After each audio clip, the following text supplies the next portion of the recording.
Tata safari अब असली SUV बनेगी? क्या वो फेक एसयूवी वाला टैग अब हटेगा? और क्या टाटा मोटर्स अब महिंद्रा की स्कॉर्पियो एन और एक्सयूवी 700 को सीधी टक्कर देने वाली है? जी हाँ दोस्तों, ऑफिशियल अपडेट आ चुका है। टाटा मोटर्स एक नया प्लेटफॉर्म बना रही है सफारी और हैरियर के लिए, जो होगा पूरी तरह फ्लेक्सिबल। मतलब अब मिलेगा AWD option, IC electric power trains और स्ट्रॉन्ग SUV कैपेबिलिटीज। तो वीडियो को एंड तक जरूर देखना, क्योंकि इसमें हम जानेंगे टाटा का नया प्लेटफॉर्म क्यों जरूरी है, पुराने लैंड रोवर डिराइव्ड प्लेटफॉर्म में क्या दिक्कत थी, और क्या टाटा सफारी AWD आने पर महिंद्रा को हिला पाएगी। तो चलिए शुरू करते हैं। दोस्तों, टाटा सफारी और हैरियर दिखने में एसयूवी जरूर लगती हैं, लेकिन इन दोनों को काफी ट्रोल किया गया क्योंकि इनका ड्राइव ट्रेन है सिर्फ फ्रंट व्हील ड्राइव। अब आप सोचेंगे क्यों नहीं देती टाटा इन दोनों में ऑल व्हील ड्राइव या रियर व्हील ड्राइव। असल बात यह है कि टाटा सफारी और हैरियर का जो करंट प्लेटफॉर्म है वो लैंड रोवर D8 प्लेटफॉर्म पर बेस्ड है।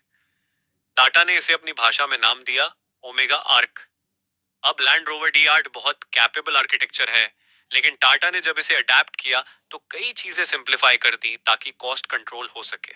और इसी सिंप्लीफिकेशन की वजह से RWD या AWD सिस्टम फिट करना बहुत मुश्किल हो गया। इसीलिए हैरियर और सफारी सिर्फ फ्रंट व्हील ड्राइव में ही आई, और यही बना इनका सबसे बड़ा वीक पॉइंट। अब टाटा मोटर्स ने डिसीजन ले लिया है कि सफारी और हैरियर को नया लाइफ देना है, और उसी के लिए टाटा काम कर रही है एक all new modular flexible platform पर। इस नए प्लेटफॉर्म की कुछ खास बातें: compatible with internal combustion engine ICE, मतलब डीजल और पेट्रोल दोनों, ready for fully electric power train, future EV safari support करेगा, दो व्हील ड्राइव और ऑल व्हील ड्राइव सिस्टम, और बनाएगा सफारी को एक सच्चा SUV width of road capabilities. यह प्लेटफॉर्म पूरी तरह से इंडिया के हिसाब से डिजाइन किया जा रहा है, जिसमें कॉस्ट एफिशिएंसी और रगेडनेस दोनों का बैलेंस होगा। सोर्सेस की माने तो यह प्लेटफॉर्म 2026 तक तैयार हो सकता है, और सबसे पहले इसी पर बनेगी next gen Tata Safari AWD। अब अगर टाटा अपने नए सफारी में ये चीजें देती है, AAD सिस्टम के साथ terrain modes, higher ground clearance, 200 millimetre plus expected, diesel EV दोनों विकल्प, मॉडर्न टाटा इंटीरियर डिजाइन से पड़े स्क्रीन टेक, तो भाई लोग, स्कॉर्पियो और XVV 700 दोनों को रियल टक्कर मिलेगी। और सबसे बड़ा फायदा, सफारी का लेजेसी नेम और रोड प्रेजेंस है। फैंस भी बोल रहे हैं ADW सफारी दो, और टाटा मोटर्स ने भी शायद फीडबैक सुन ही लिया।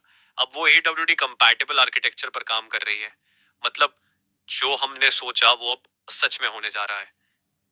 तो अगर आपने वो वीडियो नहीं देखा, डिस्क्रिप्शन में लिंक है, जरूर देखिए, क्योंकि उसमें दिखाया गया था कैसा होगी नई सफारी AWD।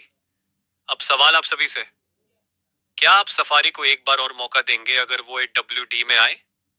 क्या आप महिंद्रा से शिफ्ट करेंगे टाटा पर अगर रियल SUV कैपेबिलिटी मिले? नीचे कमेंट कीजिए, आपकी राय बहुत जरूरी है। और अगर आपने अब तक सब्सक्राइब नहीं किया तो अब कर लो भाई, क्योंकि आने वाले टाइम में हम लाने वाले हैं एक्सक्लूसिव रेंडर्स और लीक्स इस नए सफारी AWD पर। लाइक ठोक दीजिए अगर आप चाहते हैं टाटा अब असली SU लेकर आए, और शेयर कीजिए उस दोस्त के साथ जो अभी भी सफारी को फेक SUV कहता है। मिलते हैं अगली वीडियो में।